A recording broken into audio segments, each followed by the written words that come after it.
Welcome back to New Rockstars. I'm Hector Navarro, and today we're breaking down the Marvel comics that may or may not serve as inspiration for the rumored upcoming Doctor Strange sequel that may or may not directly set up the events of Avengers Secret Wars. Time Runs Out was an Avengers-centric crossover event that built up to 2015's epic Secret Wars comic book miniseries, and I'm going to tell you everything that happens in that build-up. But before I do, just real quick, a reminder that New Rockstars is now 3 channels, this main one, the break room, and the deep dive. So make sure you're subscribed to all 3 in case this topic is explored further across the New Rockstars verse. The fall of the Marvel Universe begins in Avengers issue number 35 and goes through to issue 44. New Avengers issues 24 through 33, and even the last 5 issues of Avengers World, plus a sprinkle of Miles Morales, the Ultimate Spider-Man, which we'll get to. There is a ton to go over, so I just want to take another brief second to say, if you're even slightly interested in this, go read these comics yourself. They're amazing. And here's a Hector tip. Put on the Avengers movie scores while reading just to ratchet up the amazingness. The comics are full of so many incredible moments and fantastic character interactions that I can't possibly mention them all here, so please check your local bookstore or your local library or read them online with Marvel Unlimited, and I promise you'll be glad that you did. And now into the breakdown. At this point in the Marvel Comics multiverse, incursions have begun. An incursion is a collision of worlds that is the harbinger of the death of universes, and some major players are already trying to do something about it. After the Illuminati refuses to destroy other realities just to save their own, Namor does it for them and assembles the Cabal to continue helping him. The Cabal consists of Namor, Thanos, Proxima Midnight, Corvus Glaive, Maximus of the Inhumans, Terrax the Truly Enlightened, a former herald of Galactus from another universe, Galactus with a K, and Black Swan, a woman who escaped her dying universe and not at all a ballerina played by Natalie Portman. Before the main Time Runs Out storyline begins, we gotta talk about the tie-in issues of Avengers World that show us how some of the characters are in the spot they're in before time runs out, in a story arc called Before Time Runs Out. For example, we see how Smasher, real name Isabel Izzy Kane, a former sub-guardian of the Shi'ar Imperial Guard and current Avenger, learns she's pregnant, and how she tells her partner, Cannonball, real name Sam Guthrie, former member of the New Mutants and current Avenger, and it's really sweet and romantic, and 9 months later, their baby boy is born. We see the seeds of doubt in Namor, maybe beginning to regret his actions. We also see how Sam's former New Mutants and current Avenger teammate, Sunspot, real name Roberto da Costa, uses his ridiculous wealth as the CEO of Da Costa International to buy advanced idea mechanics and puts AIM's evil scientists to work on trying to solve this world-threatening problem. Well, after he takes care of the current Scientist Supreme and his loyal AIM henchwoman, Monica Rappaccini. Can you say hostile takeover?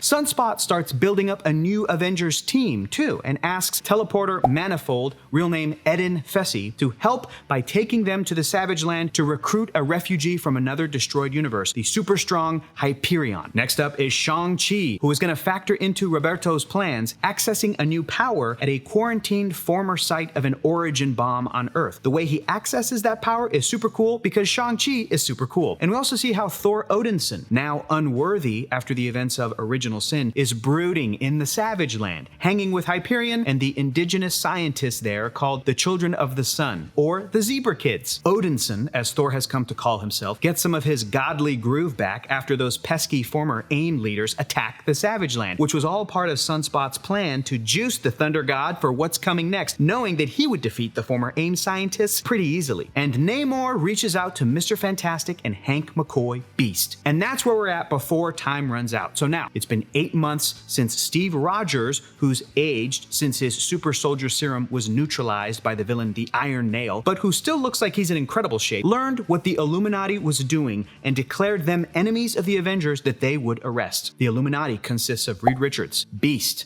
Doc Green, which is what Hulk is going by these days, kind of like a smart Hulk or a smug Hulk, Black Bolt of the Inhumans, Black Panther T'Challa, Captain Britain Brian Braddock, Yellow Jacket Hank Pym, Amadeus Cho, Doctor Strange, and Iron Man, and they go into hiding. Only Iron Man goes missing, and no one knows where he is because he was captured by the Cabal. But Amadeus Cho, being one of the smartest minds in the Marvel Universe, breaks into S.H.I.E.L.D. Station Golgotha, formerly Avengers Tower, to try and get access to Tony Stark's tech. But he's intercepted when Maria Hill sends the best S.H.I.E.L.D. unit they have, the Avengers, which consist of Hawkeye Clint Barton, Captain Marvel Carol Danvers, Captain America Sam Wilson, War Machine drones piloted remotely by James Rhodes, Invisible Woman Susan Richards, who's determined to hunt down her husband Reed, and all of them led by that sexy silver fox Steve Rogers, the man in the chair. Namor's getting more desperate and more full of regret because the Cabal is just relishing killing entire universes, and it's bumming Namor out. He dines with Victor Von Doom and his adoptive son Christophe Bernard in Latveria, asking for his help in stopping the out-of-control Cabal. But Doom refuses. That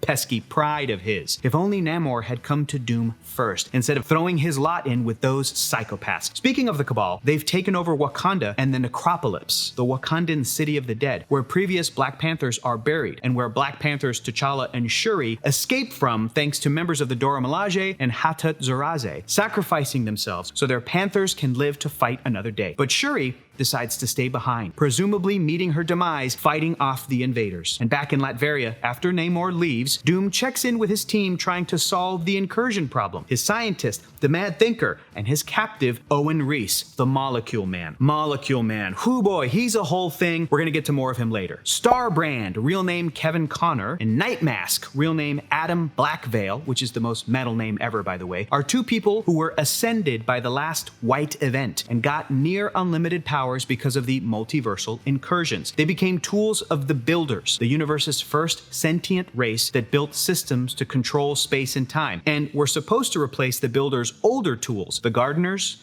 the Abyss, and the Alephs. Starbrand and Nightmask joined the Avengers once the Builders' existence was found out, and they helped the heroes fight them off in the Builder War. Now, they're out in deep space and they encounter a problem. The Aleph from another universe being pushed into ours. They head to Earth to try and get to the bottom of this when they realize Roberto da Costa is dealing with the same problem. Thankfully, AIM's multiversal transporter machine is almost done, so Kevin and Adam asked to join Roberto's new multiversal Avengers, Odinson, Hyperion, Abyss, the last one in existence, and one of the Gardeners created by the Builders, Ex Nihilo. After Amadeus Cho is captured, Beast is able to hack into Tony Stark's files at Avengers Tower, but the Illuminati are still on the run, and T'Challa joins up with them to inform them that, like Olympus, Wakanda has fallen. Terrax, the truly enlightened, pulls a truly dick move and informs the United Nations that yes, the world is indeed ending, while the S.H.I.E.L.D. Avengers catch up with what the Illuminati and Roberto da Costa are up to. Invisible Woman Susan Richards later secretly meets up with her husband Reed, who she's been working with all this time, and gives him a note from their super duper genius daughter, Valeria. The note says, "You can't win, time to start figuring out how not to lose." Ouch! Thanks for the vote of confidence, daughter.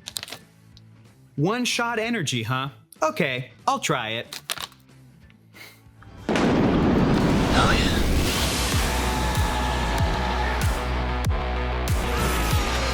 Whoa! What does One Shot's Focus Chew do?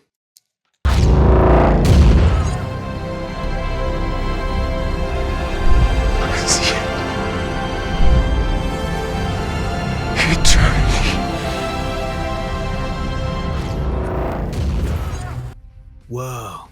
One Shot really is all you need. Begin your transformation with One Shot Energy today by going to oneshotenergy.com/new rockstars for 10% off your order. Some more members of Roberto da Costa's new Avengers, Spider-Woman Jessica Drew and Black Widow Natasha Romanoff, sneak into Wakanda and are almost spotted by Proxima Midnight and her hubby Corvus Glaive, who are bragging about having destroyed 14 realities so far, those jerks. No one else on their team knows that they're there, but Jess and Nat are going to potentially free the Cabal's captive Tony Stark, who they've tracked down, until they talk to Tony and his damn ego gets in the way. Tony doesn't think he's in the wrong at all after all his Illuminati plans, and so Jess and Nat walk away. Woof, Tony, come on, man. Then Roberto starts laying out his plans. He's talked with Cyclops, leader of the X-Men, who said he had a Phoenix egg, which is terrifying. Roberto reveals he's got a man on the inside of the Illuminati, former X-Man Beast, who's been feeding him intel. Also, Jess and Nat, formerly of the S.H.I.E.L.D. Avengers, have been feeding him intel too. Roberto's got all the intel, basically. Steve Rogers has apparently been putting together some secret plans himself, but Roberto has been gathering power put in the earth by Ex Nihilo, like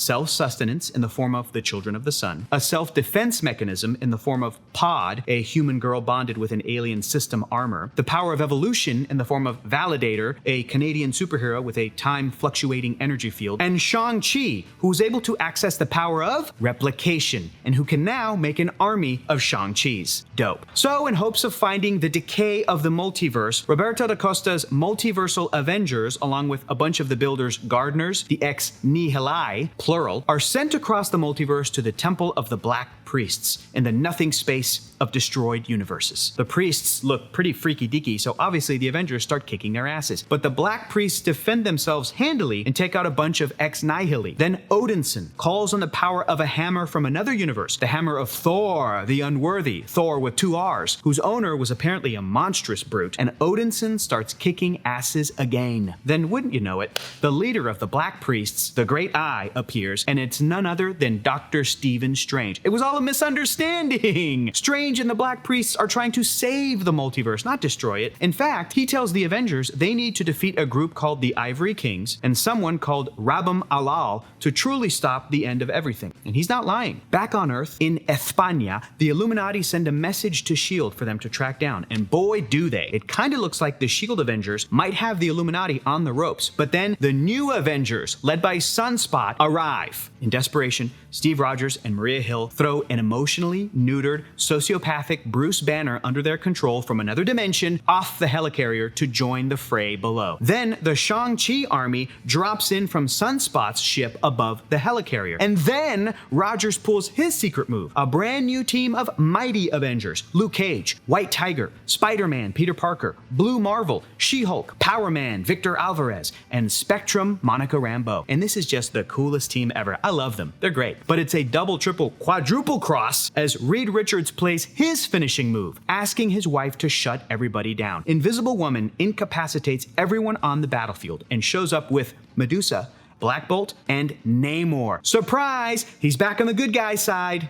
Kind of. In a flashback in Wakanda, King T'Chaka gives his son T'Challa a king's blade. Much later, but still in the past, T'Challa gives the blade to his sister Shuri, and after the fall of Necropolis, she gives it back to him and asks him to, quote, put it where it belongs. In the present, all parties present begin to talk, but only after Steve Rogers demands that Namor, Richards, Beast, even T'Challa turn themselves in when this is over for their crimes. Everyone agrees except T'Challa. In any case, Namor and the Illuminati go over their plan to take out the Cabal during the next incursion, where Namor plans to betray them. The plan works. Namor makes his planned escape, except before he can, Black Panther and Black Bolt appear in front of Namor. Black Panther betrays Namor, stabs him with the King's blade, putting it where it belongs to make sure he paid for the fall of Wakanda. And Black Bolt yells, "Farewell," to the Submariner, knocking him back down to the planet where he's stuck with the Cabal. I guess Namor fished around and found out. Reed then explains everything to the Avengers, including that there are only less than 24 universes left, and that they'll avoid all the remaining incursions until the last one. Dr. Doom and the Molecule Man disappeared from Earth 616 and landed somewhere in a white void. Reed says he doesn't know what'll happen in the end, and T'Challa tells Steve Rogers they tried a bunch of things to prevent this, but nothing worked. Just then, Hank Pym appears and says he found the Ivory Kings, also known as the Beyonders. Before we jump into what the hell Hank Pym learned about the multiverse, I gotta tell you about our universe, which is filled with new Rockstars merch, and it's the best way to get into the Star Wars spirit for Ahsoka. So pick up a tee from our new World Series line. We've imagined a softball league from a galaxy far, far away with teams from Kashyyyk, Kessel, and beyond. The designs come in 3/4 baseball shirts, the wide, striped sleeve football tees, and in regular tees. Embrace the light and dark side of the nerd jock spectrum at the same time. And if you're looking to soak up Ahsoka, you can grab the Fulcrum, Balance, or Galactic Graffiti tees for your next watch party. And if you think Nerd Riot isn't working on a really cool line of designs for Loki Season 2, you've probably been eating too much of that toxic green pie from the TVA break room. Because they are. Join the riot over at nerdriot.shop. 6 months ago, in Reality 1610, also known as the home of Ultimate Marvel Comics, Nick Fury recruited Reed Richards to begin contingency plans for world-threatening events. Now, Richards confirms he's killed 67 realities to save his own. In Reality 616, in Shi'ar space, Imperial Guard member Mentor confirms something with the Magister of the Shi'ar Empire, Gladiator, who later confers with the heads of galactic empires like the Kree, the Brood, the Skrull, and Annihilus of the Negative Zone. These assembled parties agree that they need to destroy Earth so that the rest of the universe can live. Back in Reality 1610, Richards, now calling himself the Maker, finds the Cabal, who have escaped their trap set for them by the Illuminati, because the world they were on that was set to be destroyed was also about to deal with a second incursion, connecting them to this Reed Richards universe, Reality 1610. Okay, so Hank Pym tells the rest of the Illuminati about the White Lords from Wild Space, the Beyonders. How the Beyonder they dealt with in the original Secret Wars comic miniseries from the 80s was a child unit, visually modified to mimic what it could perceive, playing with toys. But these other Beyonders are not children, and they deal with universes, plural, not just one universe. It took Pym 163 days to travel through dying universes to find a superstation of refugee builders from hundreds of dead universes. The builders found where the Ivory Kings were located and went there, but it was a trap. Captain Britain Brian Braddock then shows up to the Illuminati and confirms this. The multiversal Captain Britain Corps did the opposite of what Hank did. They sent a beacon that the Beyonders followed to their Starlight Citadel, and only one Captain Britain, Brian, survived. Pym saw the Beyonders kill Celestials of every universe, then abstract entities. We're talking Eternity, the In-Betweener, Lord Chaos, Master Order, and Infinity of every universe. And finally, the living tribunal of every remaining reality. So Pym said, we're f***ed. In the final days of the Marvel Universe, our heroes make plans. In the Baxter Building, Black Panther went over the multiversal lifeboat he designed for Reed, who took his daughter's advice. Also in New York City, Smasher Izzy Kane got recalled back to the Imperial Guard after spending time with Sam and her baby. Imperial Guard member Oracle tells Gladiator not to destroy Earth, but Mentor tells him they must. So Gladiator makes the call and alien armadas head to Earth. The Guardians of the Galaxy, Star-Lord, Gamora, Drax, Rocket Raccoon, and Groot intercept that call and go to Earth to warn its heroes. And Rocket calls them all idiots for wanting to defend it instead of just leaving for safety. Classic Rocket. On Earth 1903-990, there is a door to the Library of Worlds, and the great eye of the Black Priests, Doctor Strange, gives the order to attack and try and take the door, but a Black Swan escapes through it. Strange and the Order open the door and track the Black Swan, who they'll need to get to Rabam Alal, but it's a trap into a void where no one can speak words, the source of the Black Priest's power. The entire Order is all killed except for Strange, who's then captured and taken to see Rabam Alal himself, who is none other than Dr. Frickin' Doom. Victor Von Doom tells Steven he's ready for war, and he shows him Owen Reese, the Molecule Man, and Reese is observing the Beyonders. At the remains of Earth 1120006, a shattered mapmaker world, the multiversal Avengers see a non-functional mapmaker, who they will need to get to the Ivory Kings. Adam, the Night Mask, capable of navigating the dreamscape of human potential, boy, put that on your resume, sacrifices himself to transport the Avengers to where they need to go, because the cost of his power is temporal regression, and he de-ages himself to pre-life.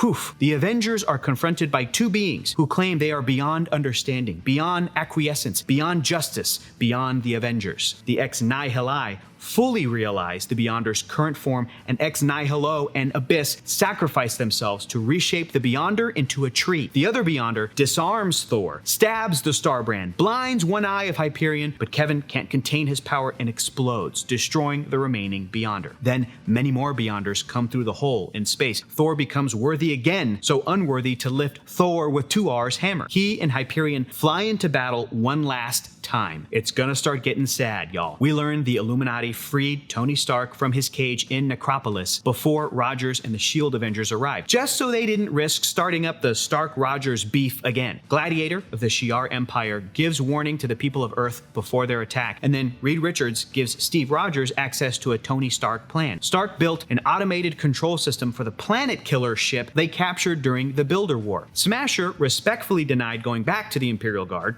and it was cool, and the Costa International orbiting satellites fire at the alien armada from Earth, while the Planet Killer fires at the armada from space. But the satellites lose power, and then Gladiator sends the Annihilation Wave to destroy the Planet Killer ship. Then the Illuminati pull off some other insane plan, all thanks to Tony Stark. This brings us to the Molecule Man, Owen Reese. This guy has always been kind of a B or C list Fantastic Four villain, even though he's extremely powerful. Powerful enough to reshape reality at a molecular level, which is why why he's called the Molecule Man. That white void we saw earlier was in fact Reese and Doom traveling back through time to Owen Reese's origin as the Molecule Man. He reveals to Doom that he's the Beyonder's bomb to end the multiverse, a singular being across all of space and time with a single shared consciousness. Reese explains that if he dies, his universe goes with it, and that Doom will have to stop the Beyonders by going back in time and killing Molecule Men across realities. Reese will undoubtedly lose his grip on his sanity and not be able to help, so Doom will need to start a religion to gather that help. Victor Von Doom will have to become the Great Destroyer Rabam Alal. Reese tells Doom that he will become the knife and to